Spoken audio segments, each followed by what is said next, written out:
Hello everyone. So in this video, ako tamon tudluan how to fill up your annual ITR if you are a mixed income earner. Take note, I will be recording this video in Bisaya and English kay medyo struggle jud kaayo magtagalog. Sorry jud kaayo sa mga dili kasabot og Bisaya, no. So again, this one is for ITR, annual for mixed income earners. Okay. Unsay pasabot sa mixed income earners? Katong na ay salary, income from salary, and also income from business or profession, practice of profession. So mga self-employed, kumbaga. Self-employed. Now, nganong lisod man or nganong medyo complicated man ang annual ITR for mixed income earners? It's because na ay kani nga portion, no? Kani nga salary portion. Okay. For this salary nga portion, kinahanglan manggod imong i-consolidate. I-add nimo tanan imo income coming from your salary and coming from your business or profession, practice of profession. So, imo siya i-consolidate, okay? So, during the year, 'di ba? So, during the year, first quarter, second quarter, third quarter, first 3 quarters of that year, mag-file man mo 'di ba og 1701Q. Ang kaning sa 1701Q ninyo, it only covers your income from business or profession. Dili sa nimo i-mind ang imong income from salary. So kano sa araman din nato i-mind ang atong income from salary during sa annual ITR filing. Okay? So, again, sa quarterly filings ninyo, ang inyuhang i-declare dito is ang inyuhang business, income from business or profession. Okay? If you are using 8% income tax option, I have another video that discusses the filings no between mixed income earners using 8% and purely self-employed individuals using 8%. Okay. So, di ko na i-expound further sa dinhinga video. So, here comes annual ITR. I'm sure pag April, nagpanik na mo kung unsaon. Good thing nga naatay extension for this year, no? So, it was extended to May 15. So, naatay kutob May 15 to file our ITR and to also submit our FS and attachments sa EAFS nga portal. Okay, now going back to your salary. Sa imuhang salary, ato ang gamiton nga basis kung pila ang imuhang na-earn nga salary for the whole year, ang inyuhang BIR form 2316. Okay? So make sure nga nangayo mo og BIR form 2316 gikan sa inyong HR or gikan sa inyong boss, employer. Okay? Since nangita raman ko og sample 2316 online no kanang nakabutan diri 2023, pero let's just assume that this one is for 2025, okay? And whoever this person is, Tolentino Maria Angelica Linus, sorry for using your 2316 ha, but I assume nga you are okay with people seeing this kay imo man siya gi-upload sa internet, takitan raman din ako sa internet, okay? So this is more like a document that is available to the public. Okay? So, pangayo mo, first thing you need to do is to get a copy of your 2316 from your employer. If you have multiple employers, kung daghan kang employers during the year, so you will also be receiving another 2316 from your another employer. So, example na kay duha ka buk employers. So, duha ka buk 2316 ang imuhang dapat kuptan. Okay? So, ang ato makitaan diri sa 2316 is the name of your employer together with the TIN of your employer, okay? And then sa ubos ka portion ana, you can see the kanang summary of your earnings for that year. Okay? So, ako saan siya i-clear tanan ako ang mga annotations. Saan man ipag-clear sa annotations? Wait, ha? Let me explore. Okay. Clear all my drawings. Okay. So, let's scroll down. If we scroll down here, you can see this portion, no? Gross compensation. So, balik ko na ko ni ako ang annotations, B. It's easier magod to discuss with the annotations. Uh-huh. Okay. So, you can see here the gross compensation, no, from present employer. So, we have here the gross. Then, we have the exempt compensation. So, pila ang exempt from the gross? It says here 0. So, everything is taxable. This one, taxable compensation is 9K. And then, na siya tax due nga 1,350, niya, giwithhold sa jud siya sa employer niya, no? 1,350. So, pasabot ana, ang nadawat ni employee sa iyang employer is just 9,000 minus ang giwithhold nga tax, 1,350. So, we shall use this data in preparing for our annual ITR, okay? So clearing all my drawings again.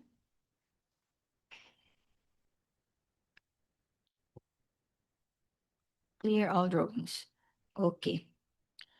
So, make sure before you after this one, no, after ni mo nakuha imong 2316, make sure to also download the latest EBIR forms, ha? Package. We have the new version 7.9.6. If ang imong version is 7.9, 0.5, karaan pa na siya nga version, so download lang sa mo og bago nga version. Question, unsaon man pag-download sa bago nga version, I also uploaded another video. Adtua lang sa, tanawa lang sa ang another video nako on how to download the new version, okay? And then just pause this video and then resume kung naa ang inyong bago nga EBIR forms. Okay, so let's proceed. This one is the folder na ako no, sa bago nga EBIR forms. So just open this one. Okay, medyo loading siya, no? So you can see here, no? Make sure tanawa sa upper left side. You have version 7.9.6. And then just encode here the data. Okay. For this purpose, for this example, for this video, again, I will use the data of kanisha si Maria Angelica. Hi, Maria Angelica, if you are watching. Kanang paila taon. Okay. So the TIN of the taxpayer here is si Maria Angelica. So kung kamo, ikaw ang mixed income earner, so imuhang TIN ang imong ibutang dinhi. So in this case, kang Angelica is 134, 160, 998, 123. Okay, fine. So mao ni siya ang bag-o pod nga feature di ay sa new version of the EBR forms. 5 na ka zeros ang sa branch code. Sa una magud tulo ra siya ka zero. Karon 5 na siya. Okay, ang RDO ni Maria Angelica is RDO 58. Na din hiyo, kaning sa number 5, RDO 58. Kamo, make sure nga mabutang po din yung inyong sakto nga RDO code. So let's just say, since mixed income earner man kunuhay ni si Maria Angelica, let's say, the young line of business is more of like self-employed siya. So let's say insurance agency, or insurance activities. Okay. Then, iyahang name, no? Tolentino, first here is last name, first name, then middle name. Tolentino, Maria Angelica. Actually, if we follow strictly the formatting there is a BIR, last name, comma, first name, napag din comma sa middle name, before the middle name. So, butangan lang sa nato siya. Linus. Okay. Registered address, kani iyaha, Dilaw, Balayan, Batangas. Okay, zip code, wala man gud niya gi-indicate diri ang zip code. So I'll just put 000 ha kay dili ko familiar sa zip code. And then telephone number, for this purpose, buhatan lang buhat-buhatan lang nato 1 2 3 4 5 6. Okay, email is sample lang, sample@gmail.com. Now, sa inyuhang side, though, make sure nga ang inyuhang email address nga i-type diri is accessible jud na like ma-open jud ninyo ba, because ang confirmation email after we file your annual ITR dito man na ninyo madawat. So pasabot kinahanglan maka-access jud mo ana active gina siya nga email. Okay. Now, Another feature sa BIR Forms, EBIR Forms Package 7.9.6 is the availability of the BIR Form 1701MS. Okay, so ang una nga version, wala na siya. 1701MS. O, kita mo ani MS. M stands for micro, S stands for small taxpayers. Okay, so let's choose this one. Also, may advantage of using 1701MS. Ang advantage is that simple ra jud siya, no? It was made simple by the BIR compared sa katong karaan nga 1701 nato. Because sa 1701, it is composed of several pages. Kaning sa 1701 MS, only 2 pages. Unya, ang hasol nga portion sa karaan nga 1701 is kato ganing part sa allowable deductions, no nga. Nagyud tay itemized gyud dito ba nga gipaswat gyud depreciation, depletion, taxes and licenses, transportation and travel, SSS, PhilHealth Pag-ibig contributions, employer contributions, salaries, representation, and all. So, dinhi, wala na tay itemized nga in ato. However, for those who are using itemized deductions instead of OSD, kinahanglan ra gyapon ninyo i-disclose ang lista sa inyong mga deductions sa inyong notes to financial statements. Pero wala na siya dinhi sa ato ang annual ITR. Okay, so let's fill this up. Confirm. So if this is your first time filling in the information, kinahanglan i-confirm sa ninyo para sure gyud nga sakto ang details nga ato ang gi-encode. So again, here ang TIN ni Angelica is 134 160 998 12345. Okay. Email is sample@gmail.com. Okay. So ni-match ra siya. So fill up. So, atong i-fill up. Waiting for it to load lang sa... Okay, ako lang i-zoom gamay ha. So, mo ni siya ang 1701 MS. Okay, again, you can, if you scroll down, you will notice here nga duha ra jud siya ka pages. Alright, so atong tan-aw tagsa-tagsa here. For the year ended 2025 na siya, dili 2026, although we are filing it sa 2026, pero it was for the year ended 2025. Okay? If this is your first time filing for 2025, so ang answer na to dire sa number 2, amended return, no.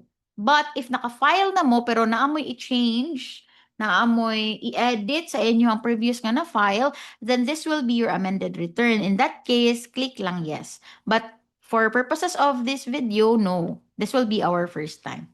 Okay, short period return, no. Civil status, just choose diri kung married, widow, and all. So if single ka, naka-grade out ning number 5 because it is not applicable to you. However, if you are married, if you choose married, makita ninyo, nawala ang grade, well, dili na siya grade out, no? So you should choose here. So if married, naaman mo yung option to jointly file. So meaning, ikaw ang imuhang husband or wife, usara ka ITR ang inyong i-file together. So that's jointly. Although, pwede man sad nga separately. So ikaw sa imong self no mag-file ka og imong kaugalingon nga ITR, tapos ang imong hapod nga spouse mag-file pud siya iyang kaugalingon nga ITR. Pero if ang imong other spouse, if wala siya income, so not applicable. Ikaw ra ang may income, so dili dapat separately ang imuhang pilion. Okay, ang impilion is not applicable. Sa limuot kayo. Okay. Next. So not applicable, ha? If you try to check here jointly, okay, if you click ni mo diri jointly, makabantay mo diri, nihayag diri nga part, to kaning sa spouse nga part. So that means if you are going to file jointly, kinahanglan sad nimo i-encode ang details sa imong spouse. But if you are to file separately, so i-click nimo separately, so wala, mag-grade out na din ha. Grade out, gray na siya ang sa spouse nga portion. Same goes with kaning nga option, kaning not applicable. Okay? So for purposes of this example, not applicable lang kay, let's say, ang husband ni Angelica walay income. Okay. Now, source of income.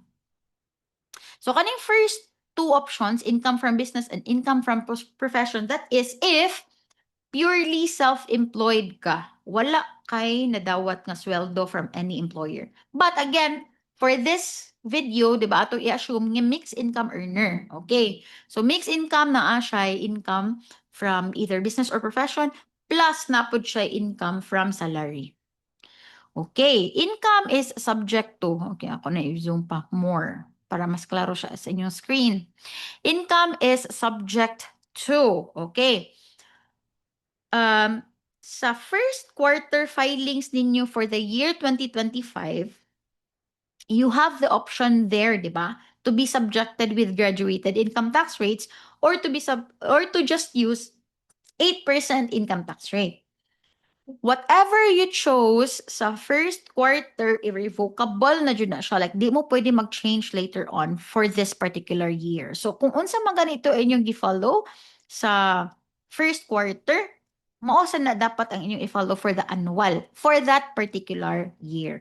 Okay, so let's assume na to simplify, for this example, no? Let's assume nga, naka 8% si Angelica, okay? Gi-choose niya ang 8% income tax option. Okay. So, if gi-choose ni niya, kaning 13, 14, 15, and 16, dili ra na need na to kanang i-fill up. Okay? Kinahanglan ra ni siya si 13, 14, 15, and 16 if exempt siya from income tax. Classic example, kung exempt siya sa income tax if BMBE, 'di ba? If registered ka as BMBE, naka-exemption from income tax. So, if you click this one, for example, BMBE ka, if you click this, mohayag dinhi, pasabot, kinahanglan nimo i-encode ni siya nga mga details. Same goes with special or preferential rate. Again, for purposes of this example, naka 8% lang si Angelica. So, wala na siya. Then, another nga mag-grade out is kaning number 17. Kay since 8% income tax man siya, so wala siya deduction, either itemized or OSD. Kay kanay magud siyang duha nga options, applicable lang na siya kung graduated income tax rate ang imuhang gipili. Okay. So, pagpili na to sa 8% income tax rate, automatic ra ni siya dinhi ang ATC, kani siya, mixed income, 8% IT rate. So, you don't need to figure out kung unsa imong ITC. Naka-automatic na siya din haog butang based sa imong mga gipang choose dinhi sa ibabaw. Okay? So, part 2 is so muna siya ang part 1. No? Part 1 is taxpayer, filer, and spouse information. Part 2 is your total income tax payable. Pero kani magud siya, result ra ni ang mga numbers dinhi sa imong mga ipang-encode sa next page. So, wala pa kay makit-an din nga payable. Alright? So, next. Click next. Okay, this is your second page. So sa second page, you can see here, part 4, computation of tax, nga, section A or part A, okay, here, 4A. Part 4 nga A. Taxable compensation income, kay since mixed income earner lagi ni si Angelica, na siya compensation income. So sa kaning A nga part, here, this should come from the details sa iyahang 2316. Okay. So, tanaw na to, balik iyang 2316. Scroll down na to, scroll down. Okay, kaning sa number 19. So, kaning siya, kaning number 1 here, gross compensation income, mo na siya ang number 19 sa inyong 2316. So, whatever amount is there, mo niyo yung butang dire, 9,000. Number 2, non-taxable or exempt compensation. So, based sa 2316 Angelica, that is number 20. Number 20 is 0. Number 20 is 0. Sa iya ha. So, depende sa inyo 2316. So, 0 na siya. Then, number 3, kani, taxable compensation income. This is automatically computed, which should also be equal to number 21 sa 2316 ni Angelica. Okay, so 9,000. Due compensation income. So based on this information alone, dapat unta to walay tax due. Pero nagi-withhold si employer niya nga 1,350. So later on, ato nang gamiton, no? Kanang 1,350. Okay. If you notice, if you scroll down here sa letter B, taxable business income, naka-gray na siya din ha because This is only for those using graduated rates. So, since 8% man si Angelica, dili na applicable sa iya ang kaning entire nga B, part B, kaning nga B. Here, from here to down. Okay? Until here. So, here you can see 8%. Okay? 8% for those using 8% income tax rates. So, number 19. Okay, sales, revenues, or fees. This is gross, ha? Gross, pasabot sa gross na, although nakabutan din net of sales returns, allowances, and discounts, ang pasabot ako nga gross, kani siya nga amount should be the amount before deducting any expense. So for example, if si Angelica nag-rent siya o space, so na siya rent expense. Let's say naapod siya staff, so na siya salaries expense nga gibayad sa iyang staff. Let's say she is also paying for internet, so na siya phone bill from PLDT. Bayad niya sa VECO, sa iyahang tubig and all, supplies niya. So, kato nga mga expenses, dapat dili to siya i-deduct. So, ang only deductible is ang returns, allowances, and discounts. So, let's just say, no, to simplify things, daghan kaayo og na-earn si Angelica sa iyahang practice of profession. So, let's say naka-earn siya og 1 million for that entire year. Mute sa kuha kay medyo katul.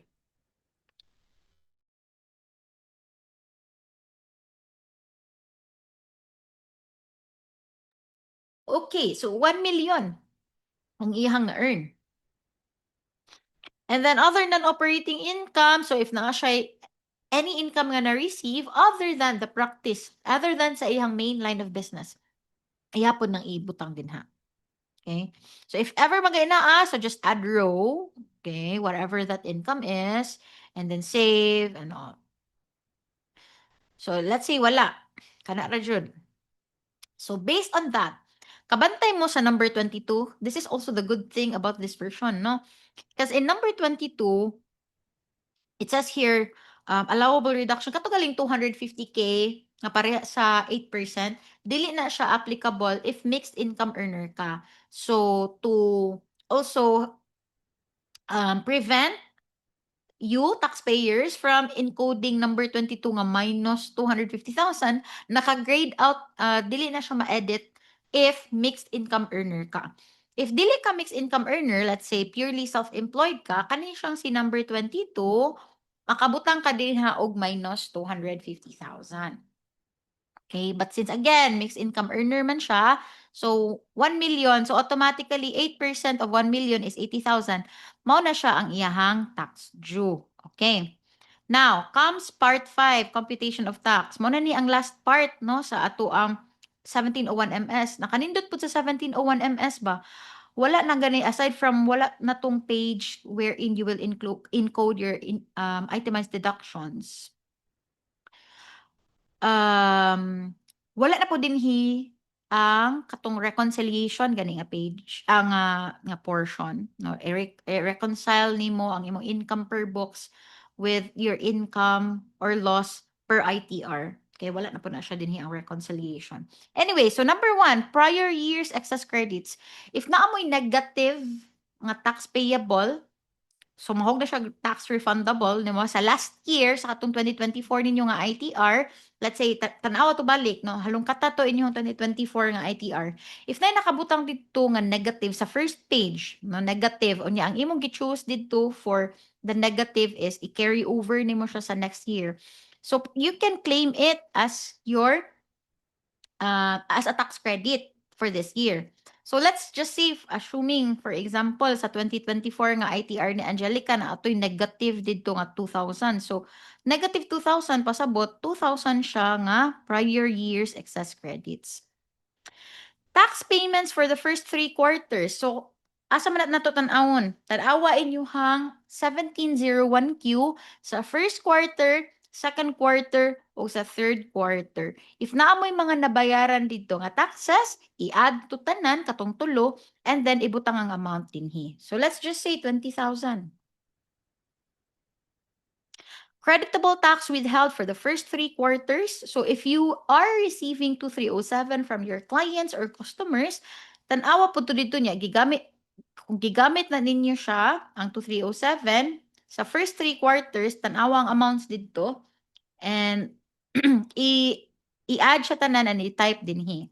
Okay, so let's say na siya 10,000. This one is for the 3 quarters. Ang katong 2307 pertaining to the 4th quarter, ilahi ninyo siya. Dire siya sa number 4. Okay, let's say another 10,000. Okay. Creditable tax withheld per BIR form 316. Naka-zero siya. Why? Although diri sa 2316 ba? Although diri sa 2316 niya, naaman siya withheld nga 1,350, no? So dapat unta, wala jud unta siya withholding tax. Kay dili man nato siya mabutang dinhi o. Sayang kaayo ang imuhang nabayad nga 1,350 sa imong employer, no, na withhold sa imong employer. So in that case, kinahanglan mo magkuha og refund. So if ikaw si Angelica adtua imuhang employer na ingon nimo nga kani siya sayop man ni nga inyo kung gi-withholdan. So I am entitled to a refund. So ang kanang 1,350 nga gi-withhold sa imuha ni employer, it should be refunded to you. Okay? Kay kita ka diri sa kaning nga part no sa compensation, supposedly wala man jud kay tax due. So sayop si employer nga nag-withhold siya nimo ani. So it should be refunded to you. Okay? So since kani siya maura ni siya ang mga tax credits ni Angelica no 42,000 ratanan ang iyang tax credits. So mao na ni siya ang ma-minus sa iyang 80k nga tax due. So 80 minus 42, let's go back to page 1, 38k ang iyahang bayronon. Okay? So if okay na tanan, validate. Okay? You need to agree to the perjury clause. Tara day, bago sa din siya nga feature sa 1701 MS. Perjury feature. I declare under the penalties of perjury that this return and its attachments have been made in good faith. Unsa di pasabotan ng perjury clause? Pasabotan na kani kunong tanan nga imong gi-encode, gi-type dinhi, tinuod gid ni siya nga mga data. Kay kung masakpan gani kunuhay mo nga dili na part dinhi nga nangilad ka, you can be criminally charged with the crime of perjury. Okay? So I agree. Okay, agree. Validate. So validation successful. Okay, so once successful na yung validation, you can click submit final copy. Okay? So submit final copy. And since you are using 2307, you have tax credits sa 2307, so kanang imong 2307 with the validated SOUT, kinahanglan na nimo siya i-file sa EAFS portal. Now, naaman sa gud nangutanan nako, what if attorney makes income earner and then using graduated income tax rate pero OSD. So instead of 8%, naka-OSD daw. So let's also try here. Okay, so instead of 8%, graduated daw siya, graduated income tax rates. So for the graduated, since graduated naman atong gipili, kinahanglan mo pili ta og method of deduction sa number 17. Okay? So let's say OSD daw iyang gipili, OSD. Okay. So in page 2, you can see here, gross compensation income based sa 2316 ni siya ha, katong 9,000. Okay. And then, naka-notice mo, kani siya nga part B.1, mo na ni siya ang ato ang i-fill up. Ang katong B2 rather, si B2, wala na siya kay, this one is for the 8%. So, as is lang gihapon nga 1 million. Okay? If na by less sales returns, allowances, and discounts, if wala rapod na siya. And then, since OSD man ang inyong gipili, automatically, natay number 11 diri nga OSD, which is 40% of your gross income. So, automatically deducted 400,000. So, 600,000 na lang ang inyong net income from practice of profession or from business. Okay. So, from that, automatic na po din siya ang computation 64,300. Now, you might ask, giunsa man na pag-compute? Okay? Ang, di ba nakita ninyo diri 600 from the income sa business, Yan nahimo siyang 609, nganong 609 man kay gi-add naman ni siya ang sa compensation nga 9K, kaning taxable income 9K. So nahimo na siyang 609. So nganong 64,300 man na siya, attorney. So tan-awa lang din hiyon na diri oh. Kung ganahan jud mo i-check, mao ni siya ang mga tax rates. Kaning nasa ubos, sorry. Ani siya. Muna siya ang mga tax rates based sa graduated income tax rate. Okay? So 64,300 ang imuhang tax due. Again, if you have tax prior years excess credits like what we have included a while ago, no 2,000 man siguro to kung gibutang din ha. Then this one is 20,000. And then this one is 10,000. This one is also 10,000. Sakto to, no? So 42,000 imong tax credit. If you go back to page 1, ang imuhang na lang payable is 22,300. Okay, so if na may tax payable, um, you need to print out if mo bayad mo through bank, no, over the counter, you need to print out a copy of this one, including your confirmation email. Okay? Then fill up lang mo sa kanang tax payment slip dito sa bank. Okay? Then click validate and then submit. All right? Okay. So, I guess, maura man siguro na siya ato ang need i-discuss, no? If you have any questions relating to your 1701 MS, take note, if you are using 8%, wala ray kinahanglan nga FS attachment. If you are using graduated income tax, nga optional standard deduction, wala ra say kinahanglan nga FS attachment. Ang kinahanglan lang jud og FS attachment is ang graduated income tax using itemized deduction. Okay? Sige, so that's it for this video. Again, if you have any questions or some things for clarification, you can message me. You can type your question here sa comment section, and then I'll try to respond if makita ko pod siya. Okay? So, thank you so much. And sorry again for those who cannot understand Bisaya. Kay kani siya para ra ginis mga Bisaya. Thank you so much. This is Attorney Ann. Always at the service of our taxpayers and our, especially our self-employed individuals and sole proprietors. Thank you, everyone. Bye-bye.